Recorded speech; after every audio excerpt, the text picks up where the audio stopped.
Dag dames en heren van VDS.nl. Ik ben Quint. Dank jullie wel voor het kijken van ons eerste video-item. We staan hier in Nieuwegein bij Nintendo Benelux. En boven zit Jason VandenBerghe op ons te wachten, de Creative Director van Red Steel 2. Wij hebben een interview met hem en dat ga je nu bekijken.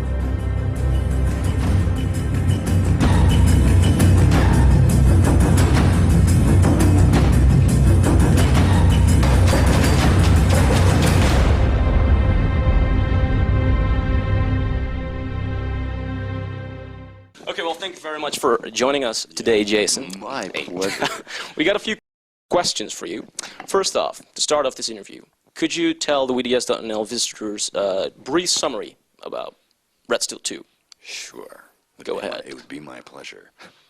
Hello. Look at the eye, look at the eye. I know, yeah. I got an evil eye going, arr, matey, shiver me timber. Picked a great day to have a demonstration on video, didn't I? No.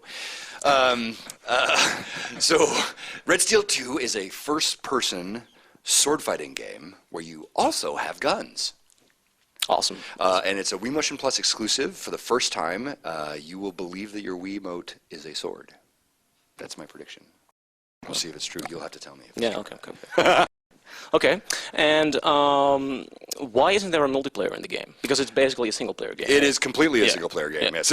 Yes, thoroughly a single-player game, yes. You might even say it's a single-player-only game. Yes, exactly. We knew that we got the Wii Motion Plus, shortly before it was announced, and the time on the project made it very, very clear to us that we had a choice to make. We could either ship a single-player game we could either ship a single-player only high-quality game, or we could ship a single-player and multiplayer game that was not very good. Okay. Because we would not have, there was just too much for us to take on all at once, given the state of our technology and what we had done. So it really was just a decision we had to make. It's not something we wanted to do. I would love to be beating the crap out of my lead designer in first person. I think it was just going to be awesome. And if we explore this territory again, it will be the top of my priority list to be sure to explore it. So I think multiplayer would be fantastic. Yeah. We just didn't have time to do it on this version. So. All right. So can you say that you're satisfied with the final product of Red Steel 2, or do you feel like you could have done a better job if you had more time or better technology to work with? You always feel, more time always means a better job, right, generally. Yeah, okay. But, this game is complete. And for that single-player, sword and gun, first-person brawler experience that we've created, I think it is certainly as good as it could have been in the period of time we had. Okay. And I'm very, very satisfied with it. I think it's really fun. I am. But of course I'm going to say that, right? Yeah, of course. You're not going to say your game is bad. Yeah, right. Yeah. No, I hate my game. It's terrible. Exactly. But personally, you should say, well, I would have loved it if there was a multiplayer in there. Yeah, but you know what? If we had more time, sure. Yeah. But I personally, I was part of the decision a big part of the decision to go one way or the other, and I prefer making good games, even if it means constraining features. And I know that that's not going to make everyone happy, but I've never regretted shipping a good game. I have regretted shipping a bad game with a lot of features in it. Okay. So an example? X-Men 3, the movie game. Okay. Yeah, I know about that one. Yeah. I know about that. Yeah. Okay. Up to Not the to next badmouth my team, because they did a great job. Yeah, I'm sure. We did not have enough time on that one. Okay. Well, next question. As a creative director of one of the major third-party Wii releases of this year. No pressure. No pressure. Don't a lot of fuck it people look up to you. Okay. Especially people that study game design or programming and stuff like that. Don't. It's a mistake. It's a bad idea. Yeah, well, they just do because, well, creative director, that's awesome. We want to be there. We want to make a lot of money making games, that kind of stuff. So could you tell us a little bit, how did you get your first job in the business? How does it go? What's the process? And how did you end up being the creative director of Red Steel 2? Well, so I've been working in the games industry for going on 14 years now. So I got my first job when you were just a wee tot, when you were just a babe. I was already playing on my Game Boy back then, though. Awesome. I was. Pokemon. Yeah. No, Pokemon wasn't out yet. Oh, really? Yeah. Later. Yeah. Wow. I started out as a programmer. I learned to program from my dad, and uncle happened to be friends with someone who was running an independent studio in Seattle called Hyperbole Studios.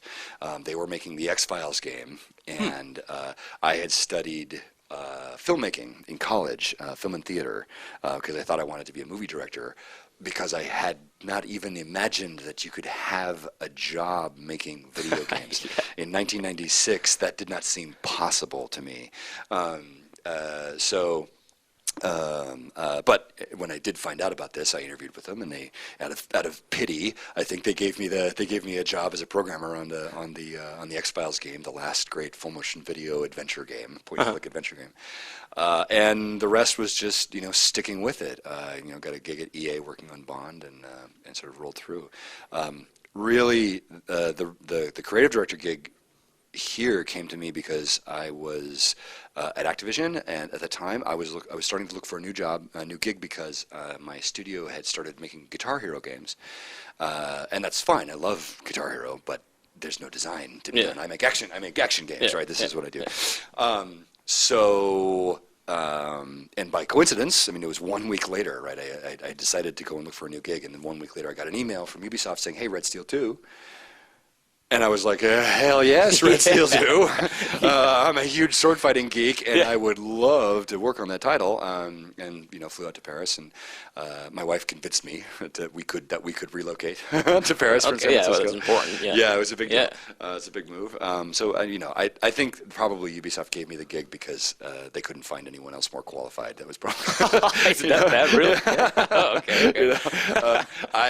I don't know. I've been making movie games for a long time. I have a lot of experience with tough projects, and Red Steel 2 needed someone who could sort of stand in between the team and all the feedback they were getting. And I did that. That was really all right, really nice. Okay, so if you had to give one tip to someone who's sitting there back home, a programmer or a game designer, what would you say? Finish something. Make something and finish it and put it on the web. Okay. There's nothing else that can show your willingness and your passion and your talent more clearly than something in your chosen discipline that other people are playing online. It doesn't matter what it is, just finish something. Okay. Yeah. Thank you very much. That's a good inspiration for people over there. Okay, next question. What is the story behind your cane that you carry around a lot?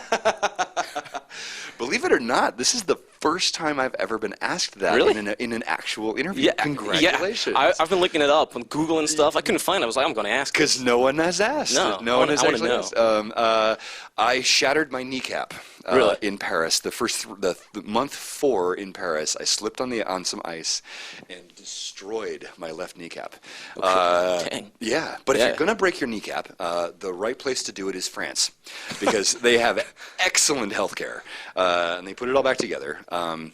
So for the few months after I was hobbling around with a brace, I needed the cane to sort of get around. Mm-hmm. And then what happened was I went out on the stage at E3 and announced Red Steel 2, and suddenly I became the guy with the sword and the guy with the beard and the cane. Yeah. And it just sort of stuck. I don't actually need it anymore. Okay. It helps. It's still, the knee still hurts, and I'm not the greatest runner, and stairs are a little bit weird still. I'm getting old. It does happen. Even to you, kid, it's coming. Yeah. But now I keep it because it's just become. It's kind of becoming who I am. It's like an accessory, kind of. Yeah, I mean, it's it seems to help people identify me out of a lineup. Okay. So when I've committed the crime, they're like, "It's the guy with the cane." Okay, but it's basically from the kneecap. Yeah, that's where it came from. Okay. That's where it came from. All right. Nice to know. Finally, it's out there. It's out there. The secret's out. Yeah, exactly.